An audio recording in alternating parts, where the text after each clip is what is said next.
Hello बच्चों। आज का अपना टॉपिक जो रहेगा वो है magnetic field eight A point on equatorial line of A bar magnet. कि हमारे पास कोई बार मैग्नेट है इस प्रकार से। ठीक है, ये बार मैग्नेट का ये पोल हो गए इसके, और ये साउथ पोल हो गया, और ये हमने मान लिया नॉर्थ पोल हो गया। अब इक्वेटोरियल लाइन कौन सी हो जाएगी इसकी? इक्वेटोरियल लाइन होती है जो इस प्रकार से, ये वाली, ये लाइन जो है वो इक्वेटोरियल लाइन है। इस इक्वेटोरियल लाइन के ऊपर यहां पर कोई पॉइंट P है जिसके ऊपर हमने मैग्नेटिक फील्ड फाइंड करना है, कितना हो जाएगा इस बार मैग्नेट के द्वारा। ठीक है, तो पहले हम एक पोल के द्वारा मैग्नेटिक फील्ड निकालेंगे, फिर दूसरे पोल के द्वारा मैग्नेटिक फील्ड निकालेंगे। ठीक है, ये P पॉइंट यहां से R डिस्टेंस की दूरी के ऊपर है, तो इससे इसको मिला देते हैं। और ये जो एंगल बन रहा है यहां पर, इस एंगल को बोल दिया हमने थीटा एंगल बन रहा है। ठीक है, तो P पॉइंट के ऊपर मैग्नेटिक फील्ड अगर निकालेंगे तो उसकी डायरेक्शन किधर हो जाएगी? बताया था मैंने आपको पिछले टॉपिक के अंदर, जो हमने बार मैग्नेट के द्वारा मैग्नेटिक फील्ड किया था एक्सियल लाइन के ऊपर। तो नॉर्थ से जाता हुआ मैग्नेटिक फील्ड होता है, जाएगी लाइंस तो यहां से आउटवर्ड डायरेक्शन में हो गई। ठीक है, इस मैग्नेटिक फील्ड को हमने बोल दिया कि B1 मैग्नेटिक फील्ड है। ठीक है, ऐसे ही साउथ पोल के द्वारा अगर देखेंगे हम इसमें, तो इससे इसको मिला दिया हमने, और ये एंगल भी कितना हो गया हमारे पास से? थीटा एंगल हो गया। ठीक है, अब इसके द्वारा मैग्नेटिक फील्ड, साउथ के अंदर मैग्नेटिक फील्ड लाइंस आती हैं, तो इसका मतलब यहां से जो मैग्नेटिक फील्ड लाइंस हो जाएंगी वो कुछ इस प्रकार से, यानी इसकी मैग्नेटिक फील्ड स्ट्रेंथ इधर हो जाएगी, और ये कौन सा होगा? B2 मैग्नेटिक फील्ड हो जाएगा। ठीक है, तो ये सारी बातें आपने लिखनी है कि एक बार मैग्नेट ली हमने पहले तो,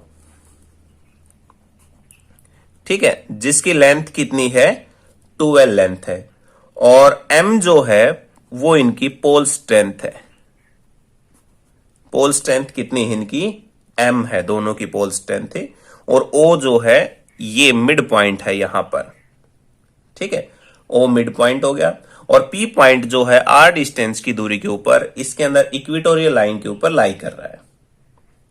तो जो O से P तक का डिस्टेंस है वो हमारे पास R के बराबर है, और N से S का जो डिस्टेंस है ये आपके पास 2L के बराबर है, और O से N का और O से S यानी OS इज इक्वल टू है ON, और ये किसके इक्वल है? L के इक्वल है। ठीक है, और हम N से P तक का डिस्टेंस हम निकाल सकते हैं। ये हमारे पास L हो गई, ये भी L हो गई, तो जो N से P, NP और जो SP है वो दोनों आपके पास सेम आ जाएंगे, बराबर होंगे। PS या SP जो हो गया, तो ये किसके इक्वल हो जाएगा? देखो, इसकी वैल्यू अगर निकालें तो क्या हो जाएगा? Under root R square plus L square, और ये भी हमारे पास यही आ जाएगी, under root R square plus L square. तो इसको हम क्या लिख सकते हैं? Under root R square plus L square. ठीक है, अब मैग्नेटिक फील्ड निकालेंगे। पहले नॉर्थ पोल की वजह से कितना होगा? पहला केस जो हम करेंगे, magnetic field at P due to north pole. North pole की वजह से, इसकी वजह से मैग्नेटिक फील्ड कितना हो जाएगा? तो वो क्या माना हमने? B1 मैग्नेटिक फील्ड, और किसके equal? Mu naught upon 4 pi M divide by NP का स्क्वायर हो जाएगा। ठीक है, NP का स्क्वायर, और ये NP का स्क्वायर किसके इक्वल है? Mu naught upon 4 pi M divide by R square plus L square, और अंडर रूट करेंगे फिर उसका स्क्वायर, तो रूट से अंडर रूट कैंसिल आउट हो जाएगा। ठीक है, तो हमने डायरेक्ट यही लिख दिया, और ये किसके अलोंग होगा? इसको हम नाम दे देते हैं A। तो ये जो है हमारे पास अलोंग PA हो जाएगा। अब मैग्नेटिक फील्ड जो निकालें साउथ पोल की वजह से, तो कितना हो जाएगा? Magnetic field at P due to south pole. तो साउथ पोल की वजह से हमने मैग्नेटिक फील्ड क्या बोल दिया, B2 मैग्नेटिक फील्ड बोल दिया, ठीक है। और वो किसके equal, mu naught upon 4 pi M divide by, अब की बार क्या हो जाएगा, ये टर्म हमारे पास S से P तक, तो एस पी का स्क्वायर, और इसको हम क्या लिख सकते हैं, mu naught upon 4 pi M divide by L square plus R square, या सिंपली वही R square plus L square, ठीक है। और ये किसके अलोंग होगा, अलोंग, इसको हम नाम दे देते हैं यहां पर B पॉइंट। तो P से B की तरफ लाई करेगा, स्मॉल b हमने इसको दे दिया। आगे बात समझ में। तो देखिए मैग्नीट्यूड जो देखें B1 और B2 की, वो दोनों सेम है हमारे पास, ठीक है। It is clear that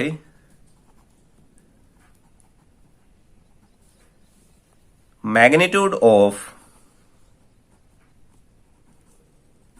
B1 and B2 is same, ठीक है। दोनों की मैग्नीट्यूड सेम है, तो इसका मतलब B1 इज इक्वल टू हो जाएगा B2, और इसको हम लिख सकते हैं mu naught upon 4 pi into में M divide by R square plus L square, ठीक है, ये हो जाएगा।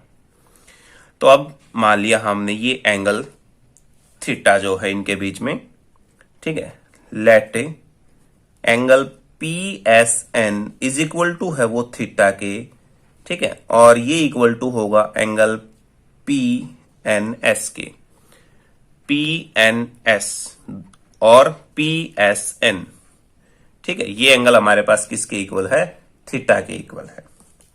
तो देखिए ये मैग्नेटिक फील्ड है P पॉइंट के ऊपर, तो ये जो मैग्नेटिक फील्ड है वो दो कंपोनेंट में रिजोल्व होगा, एक एक्स एक्सिस में और एक होगा वाई एक्सिस में। तो इनका रिजल्टेंट अगर देखें तो वो इसके अलोंग होगा, नेट मैग्नेटिक फील्ड ये। तो इससे हम इसको मिला देते हैं और इससे हम इसको मिला देते हैं, तो ये हमारे पास एक पैरेललोग्राम बन गई। तो अब देखो अगर ये एंगल थीटा है तो ये भी क्या होंगे हमारे पास, थीटा एंगल होंगे, और ये भी क्या होगा हमारे पास, थीटा एंगल होगा, क्योंकि देखो ये एक पैरेलल लाइन है इसके एक्सियल लाइन के, और ये एक लाइन इनको कट कर रही है, तो ये वाला एंगल और ये वाला एंगल क्या होंगे, बराबर होंगे। ऐसे ही ये जो पैरेलल लाइन हो जाएगी तो ये वाला एंगल और ये वाला एंगल क्या होंगे, दोनों बराबर होंगे, यानी ये हमारे पास थीटा एंगल हो गए। तो इसमें हम यहां लिख भी सकते हैं कि एंगल जो है हमारे पास APX वो इज इक्वल टू है एंगल BPX के, और ये भी किसके इक्वल है, थीटा के इक्वल है, ठीक है। तो जो कंपोनेंट है B1 और B2 के वाई एक्सिस के अलोंग देखें तो वो हमारे पास क्या होंगे, B1 साइन थीटा और B2 साइन थीटा, ठीक है, क्योंकि वाई एक्सिस के अलोंग हो जाएंगे हमारे पास एक, जैसे ये एक्स एक्सिस के अलोंग मान ले, जैसे ये हमारे पास रिजल्टेंट हो गया, ठीक है, एक हो गया इसके अलोंग एक, और दूसरा हो गया हमारे पास ये इसके अलोंग, ठीक है। तो देखो अगर इसको हम और थोड़ा सा डीपली तरीके से देखें तो देखो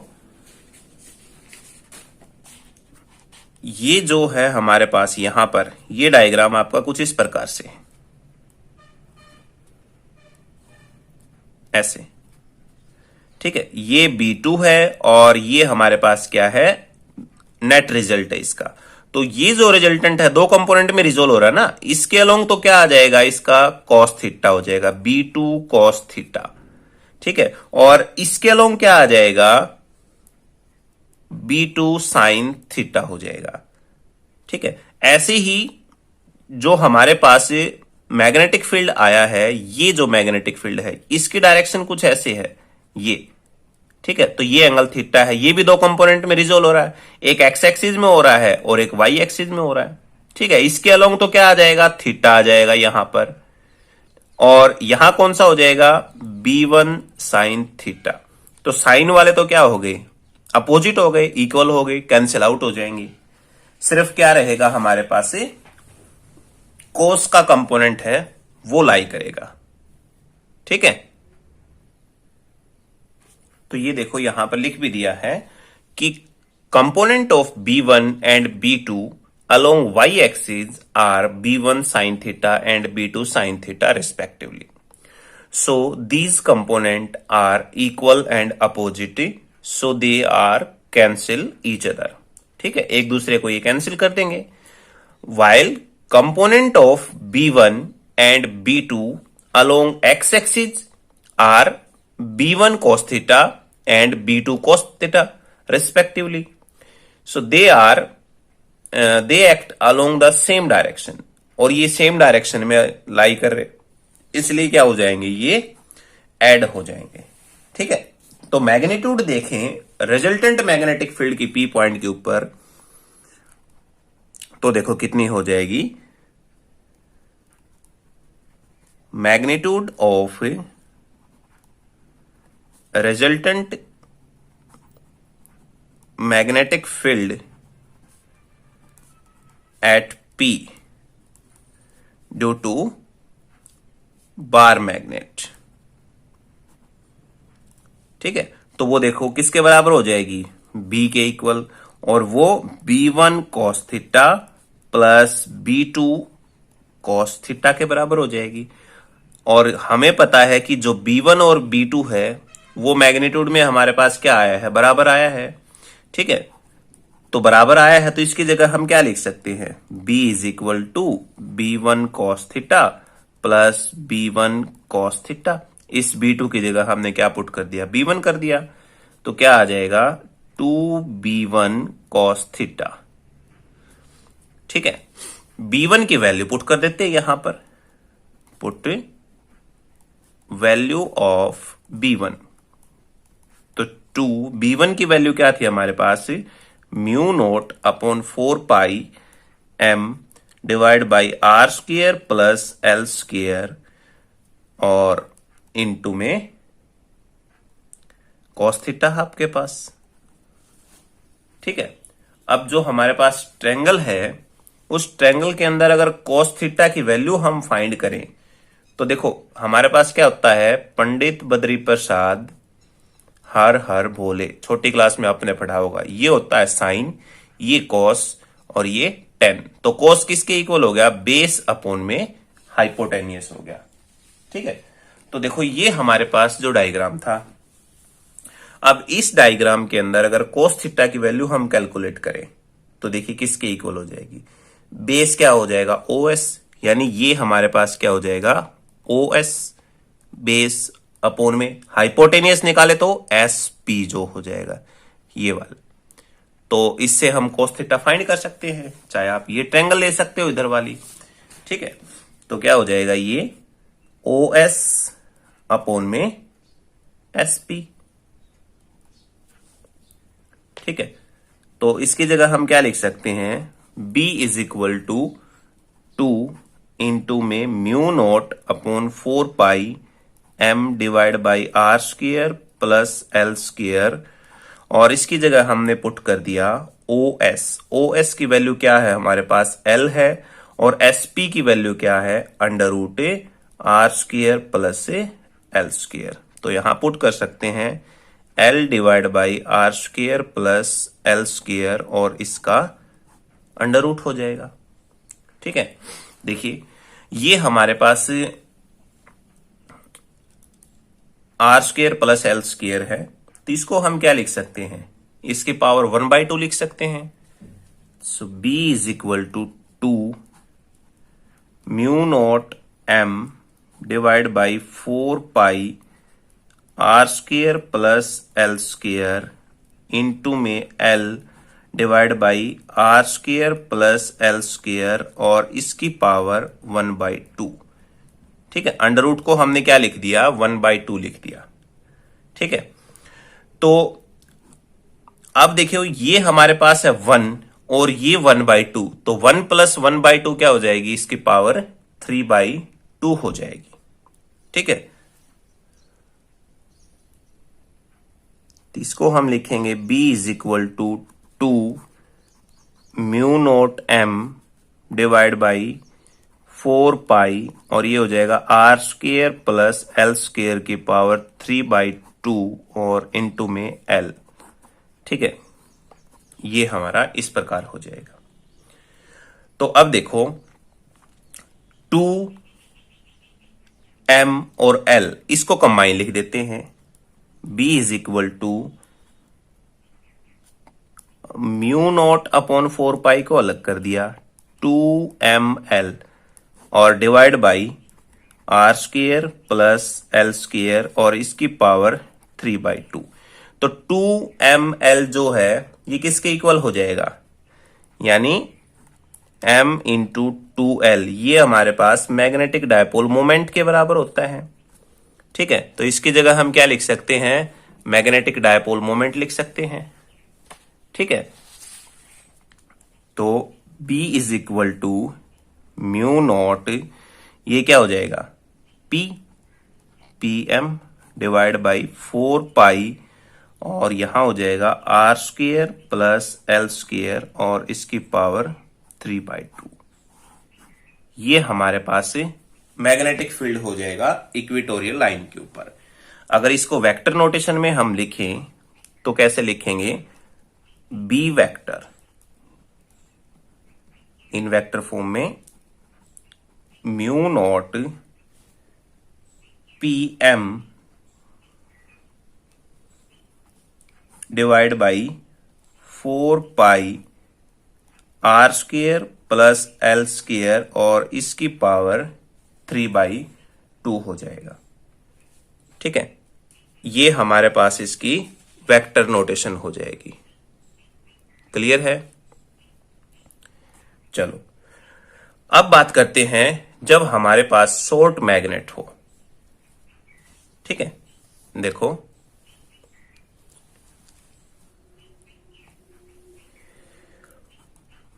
4A शॉर्ट मैग्नेट। अगर शॉर्ट मैग्नेट की बात करें हम इसमें, तो L जो है वो मच लेस देन हो जाएगा R से और उसी तरह L स्क्वायर है वो मच लेस देन हो जाएगा R स्क्वायर से। तो मैग्नेटिक फील्ड किसके इक्वल हो जाएगा, mu naught PM divide by यहां हो जाएगा 4 पाई और ये L जो है स्क्वायर का ये कैंसिल आउट हो जाएगा। ठीक है, और यहां क्या बचेगा, सिर्फ आपके पास से R स्क्वायर है और इसकी पावर जो है 3/2 है, तो 2 से 2 कैंसिल आउट हो जाएगा, 3 बच जाएगा, 4 पाई R³ बच जाएगा। ये आपके पास मैग्नेटिक फील्ड हो जाएगा। ठीक है, तो इसमें अगर देखें इक्वेटोरियल लाइन के ऊपर मैग्नेटिक फील्ड जो हमारे पास आया है वो कौन सा हो गया, mu naught upon 4 pi PM divide by R³ हो गया। ठीक है, एक्सियल लाइन के ऊपर मैग्नेटिक फील्ड हमने निकाला था 2 mu naught PM divide by 4 pi R³ ये निकाला था। 2 से 2 कट गया, 1/2 आ गया, यानी mu naught PM divide by 2 pi R³। ये हमारे पास मैग्नेटिक फील्ड हो जाएगा एक्सियल लाइन के ऊपर। और इक्वेटोरियल लाइन के ऊपर मैग्नेटिक फील्ड क्या आ गया, म्यू नॉट अपॉन 4 पाई। ठीक है, यहां पर है 2 पाई और यहां पर 4 पाई, बाकी चीज क्या आपके पास सेम है। तो इसका मतलब कि जो मैग्नीट्यूड है बी एक्सियल की वो किसके इक्वल है, 2 times of magnetic field on equatorial line के ऊपर। ठीक है, तो ये हमारे पास रिजल्ट हो जाएगा।